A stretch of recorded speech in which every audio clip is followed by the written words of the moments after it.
Ever since Apple's iPhone event last week, I have been asking myself the same question. Do these new iPhones deserve to be called the iPhone Pro? Well, on one level, yes, because Apple made them and they can call it whatever they want. And while I don't agree with every decision Apple made here, these are still the best iPhones Apple has ever made. Is that enough to warrant this new name? Maybe. There are some notable improvements in these two devices, which I'll dig into in a minute. In other ways, though, the upgrades Apple made to the iPhone 11 Pro and Pro Max are so subtle, I think it would actually take a pro to spot them.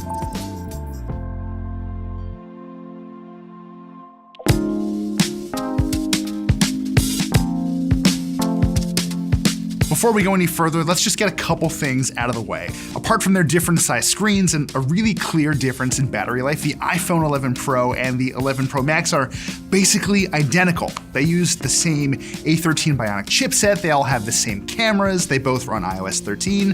You get where I'm going with this. If you're considering buying a Pro, your real decision boils down to three things: what color you like, how much storage you need, and whether you want to use a phone as big as the Max all the time. Because these phones have so much in common, they share the same design quirks that Apple embraced this year. They're both a little faster than the XS series was last year, and they both come in Apple's new Midnight Green, which really seems to be a crowd pleaser. I do have to say, it's only really green in direct light though, otherwise it just kind of looks more like a slate gray, which is honestly fine by me. These backs are made from a single piece of milled glass, and most of it has this really nice matte finish. It also means they're a little less prone to sliding around on certain surfaces too. Imagine this, you're about to sit down on your couch and you just sort of absentmindedly put your Pro on the arm. I do this all the time, and when I tried it, the XS clattered to the ground while the Pro stayed put. Your mileage is probably gonna vary, but in my experience, this new finish doesn't just feel good, it's actually helpful.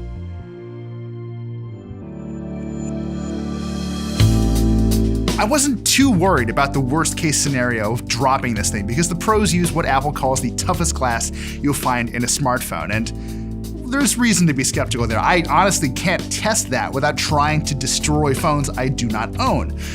That said, my Pro test units have already withstood some accidental drops.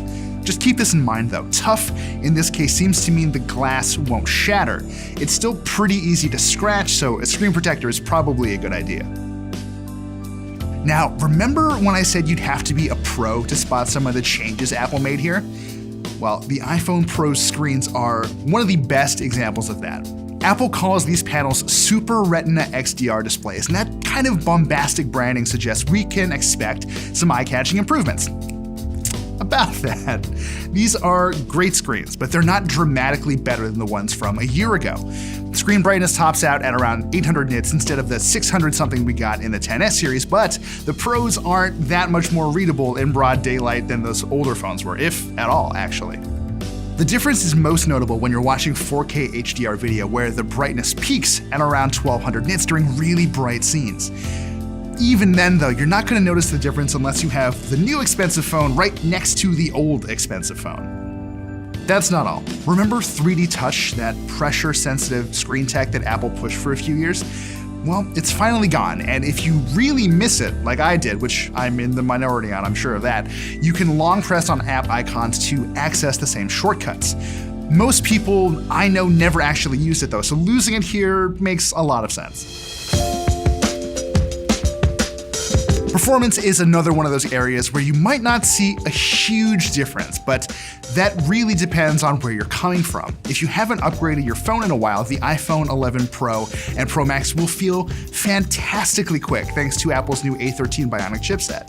If you're coming from last year's flagship iPhones though, the difference is much more subtle. Apps launch a little bit faster and graphically intense games load a little quicker, while multitasking feels just a touch more seamless. The A13's power might be more noticeable if you're using certain heavy-duty apps.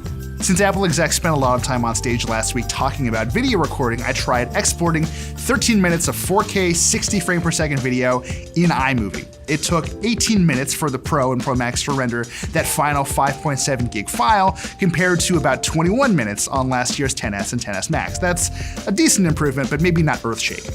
I'm never gonna complain about improved performance, but just don't expect to be totally blown away if you've been using a recent iPhone. With all that said, some of Apple's changes definitely stand out. Battery life is a great example. Because the A13 is more efficient, in addition to just being faster, I've generally been able to get about 12 hours of continued use out of the smaller Pro instead of the 9-ish I got out of last year's XS. And the big ol' Pro Max easily ran for between 13 and 14 hours on a single charge compared to the 11 to 13 hours I got of last year's big iPhone. If it's big changes you're after here, look no further than the cameras. We've got 3 rear 12 megapixel sensors in the Pros, the standard wide camera with optical image stabilization and an f1.8 aperture, the telephoto with a slightly wider aperture this year and a 2x optical zoom, and the new ultra-wide camera that captures a 120-degree field of view. The best results tend to come from the standard wide camera, which is a good thing since it's probably the one you're going to use most often. It's by far the fastest of the 3 to lock onto your subject, especially in low light, and it delivers what I think is the best mix of color and detail of these 3 cameras. The telephoto is no slouch though, and it's actually really good at rendering fine details, even though it's a little less capable than that wide camera in the dark. It would have been nice to see Apple push this thing past the 2x optical zoom limit, but it's still a really handy tool to have whenever you need it. So what about that new ultra-wide camera? Well, it's mostly good. It struggles at times to capture evenly exposed photos in the dark, and it doesn't pack photos with detail the same way the standard wide camera does.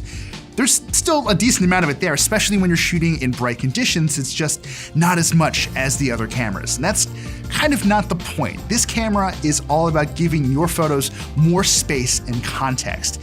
If you're worried about clarity more than anything else, you might be a little disappointed, but in my experience, it is a great utility player for when you want to shoot a sweeping vista or when you just don't have much room to move.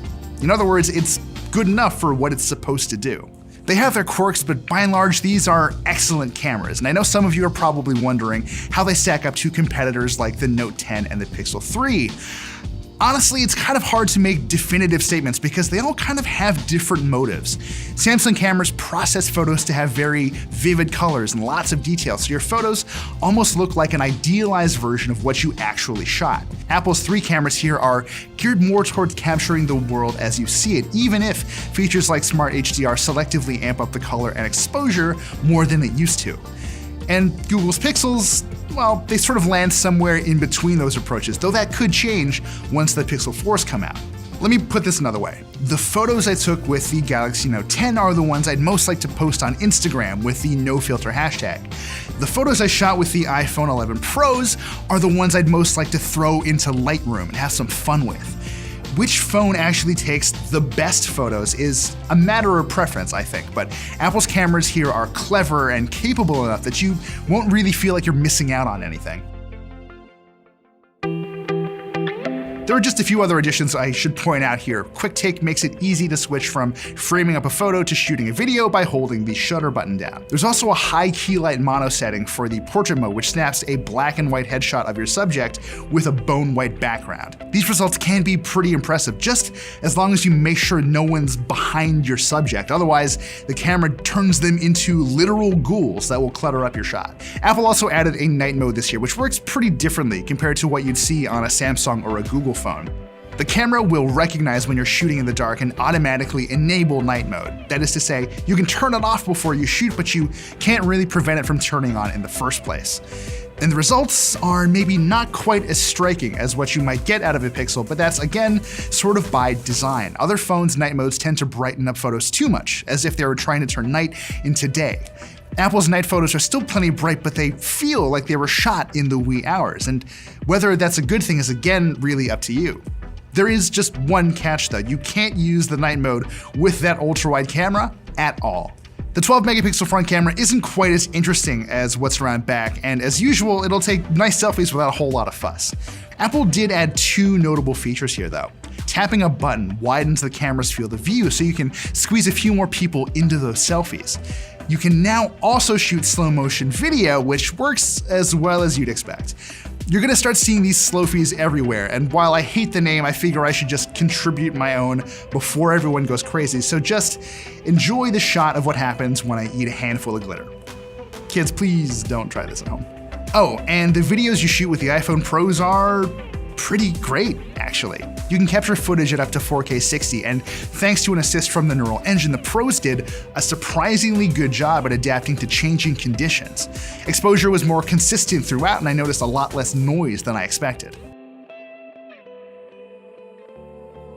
So, at the end of it all, should you buy an iPhone 11 Pro or Pro Max? Well, I think it really depends. They're all around better than the XS series, and they're definitely a worthy upgrade if you're using an iPhone 10 or anything older than that. These are, after all, probably the most powerful smartphones money can buy right now. But if you don't need the best of the best, or if you're still not generally thrilled about the idea of dropping $1,000 on a phone, even a phone that'll last you a few years, there's another way. The iPhone 11 is the more practical choice, and the one that probably just makes sense for more people.